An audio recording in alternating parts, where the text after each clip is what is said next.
So the Independent Electoral Commission has faced intense scrutiny. This follows complaints from voters and political parties alike about glitches experienced on polling day.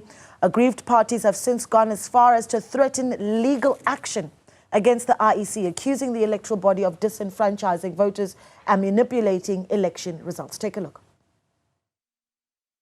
All eyes are now on observer missions and their verdict on whether they regard the country's elections this week as free and fair. The Independent Electoral Commission has faced intense scrutiny. This follows complaints from voters and political parties alike about glitches experienced on polling day. Aggrieved parties have since gone as far as to threaten legal action against the IEC, accusing the electoral body of disenfranchising voters and manipulating election results. The service provider for IEC is Telkom, right? And who has world-class systems. So for there to be a downtime for an organization such as Telkom that manages big banks and big infrastructure, technology infrastructure, I mean, that is concerning. And again, how is it possible that we can have a downtime, on such a critical system, which is a national system, Are you telling me that there is no business continuity systems that have been put in place? I mean, these are things that we need to ask. So we've lodged, a complaint as per Section 55. We'll also release a statement to this effect, and it's very concerning. Even lawyers advised us that collect all the information, lodge it before we go to court, so that we are not seen as spoilers. We want free and fair elections in the country. I can tell you what you see on the screen does not reflect what is on the ground there in terms of the election results from our party agents, some even from the IEC.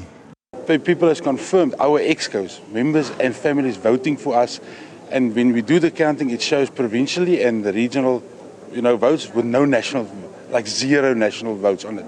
We've raised this now with the IEC. They have given us, and the comrades sitting here, they said it is what it is. That was the response from the chairperson. It is what it is. It can never be is what it is. And we're requesting a recount of the Western Cape, or at least an intervention from their side. They said the Commission can intervene. Currently, we are finding that there is a lot of discrepancies that's currently happening across the board in the country. Lots of concerns of, I think that is very important to note, sealed ballot boxes with ballots in it which has not been counted. There's discrepancies of numbers which has been scratched out. There is lots of ballots which is not adding up. People who has voted at BDs, the numbers are not reflecting. This is a major concern. But some have come out in support of the IEC. They're pointing fingers at members of parliament for allegedly slashing the budget allocated to the electoral body. For political parties to be going on Twitter and complaining about how useless the IEC is, I think is really contemptible, given the fact that they're responsible for making sure that this incredibly important institution is well funded. So I'm a huge supporter of the IEC. I think they do incredible work under really limited and restricted circumstances. And the buck stops with the politicians, who I guarantee you are probably going to be complaining about the state of this election. I was under impression when I saw your large queues in Soweto and other areas. I thought it was a larger turnover. We knew we had 27.7 registered voters.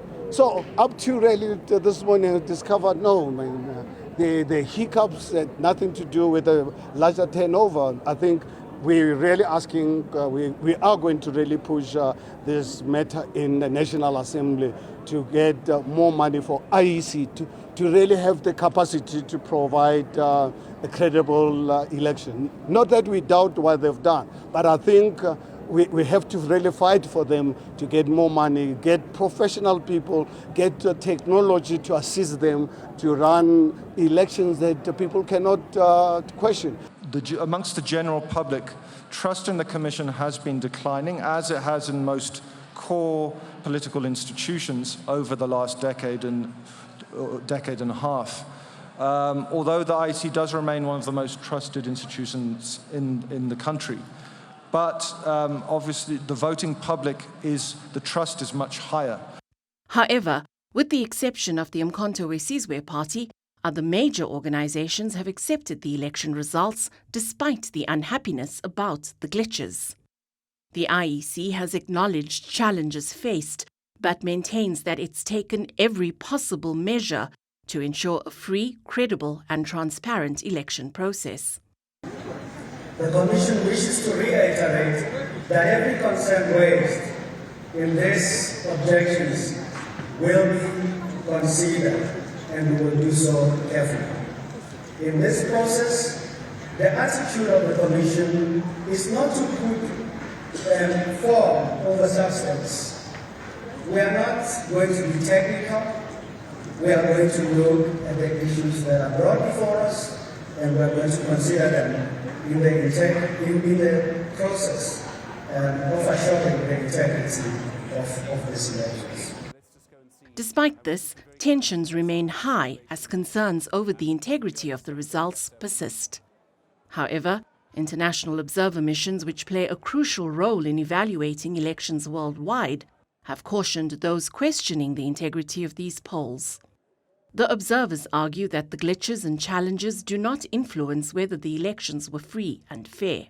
I wouldn't call it a concern. Why? Because I think IEC has introduced various technologies to this election. For example, when I commented yesterday on the voter management devices that there were challenges in terms of usage of this technology. So election technology is something that is new to the African electoral landscape, where they are implementing various technologies to improve the efficiency of elections. So I would think that failure in technology or failure for the systems to update on time couldn't be classified as a red flag. But what I think is that perhaps they need to study the system further in terms of for the administration of future elections and learn from the lessons learned from some inconsistency in the usage of technology.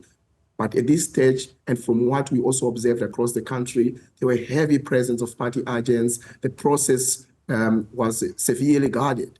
I believe because West Africa, over the past 30 years of practicing democracy, have developed a strong democratic culture.